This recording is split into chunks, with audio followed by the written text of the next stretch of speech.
أعوذ بالله من الشيطان الرجيم. بسم الله الرحمن الرحيم. اللهم قربني فيه إلى مرضاتك وجنبني فيه من سخطك وناقماتك ووفقني فيه لقراءة آياتك برحمتك يا أرحم الراحمين.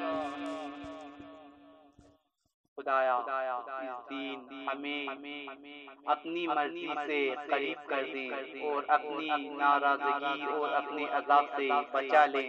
ہمیں قرآن کی توفیق دیں اپنی رحمت سے، اے بہترین رحم کرنے والی.